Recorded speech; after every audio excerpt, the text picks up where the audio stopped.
It seems like in just the past couple weeks, the agricultural industry has made a big shift from talking about innovations and machinery at the World Ag Expo and at the National Farm Machinery Show to instead talking about the war in Ukraine, avian influenza, and animal activism.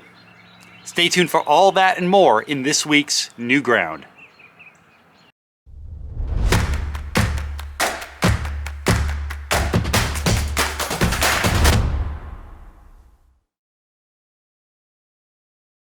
Welcome to this episode of New Ground, AGDAILY's video series that looks at all the most interesting news and tidbits from the past week or so. My name's Ryan Tipps, I'm the editor of AGDAILY, and let's dive right into what's been hot over the past few days.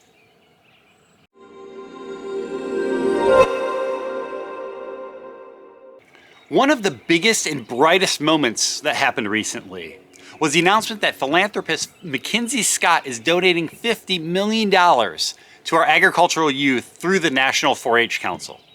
But of course, it was something that animal rights activists latched right onto, and they had a lot to say.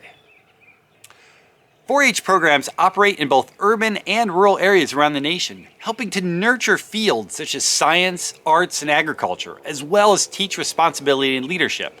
However, because 4-H also has youth involved in show animals and animal production, the activists had made it a point to speak up about meat consumption and stretch the truths a little bit about carbon-related emissions.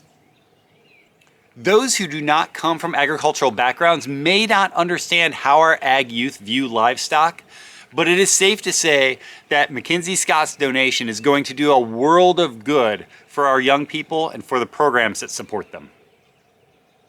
There's no question that Russian aggression in Ukraine is wreaking havoc on various industries around the world, and agriculture and our food supply chains are not immune.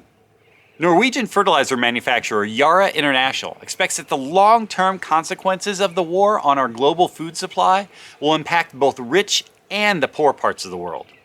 That's because Ukraine is a key player in global grain markets, and Russia is a wealth of agricultural nutrients and natural resources. Yet with the geopolitical conditions out of balance, the biggest sources of raw material to Europe's food production are being subject to limitations, and there are no short-term alternatives.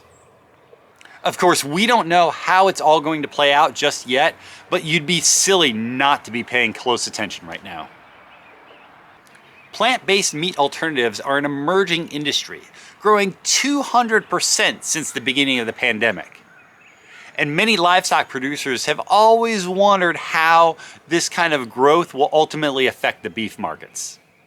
In a paper recently published by Applied Economics Perspectives and Policy, University of Kentucky agricultural economists found that consumers are trying plant-based alternatives, but not at a rate that would replace current demand for beef.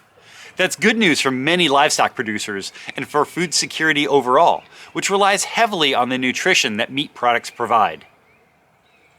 Yet while meat alternatives were not often being directly used to replace beef and pork, consumers were choosing them a lot more often as a substitute for things like fish and turkey and chicken.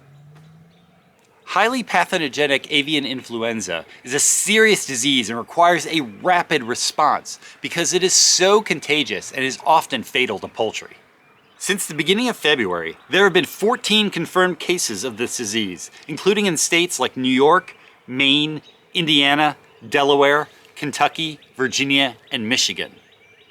Bird surveillance is being taken very seriously and will continue well into the spring. Wild birds, commercial birds, and backyard flocks are all being watched, and producers should be on alert for any warning signs. That wraps up New Ground for the day. I hope that the weather is warming up where you are, and it's hard to believe that it's already March. And you know what? Planting season is right around the corner. Take care and stay safe.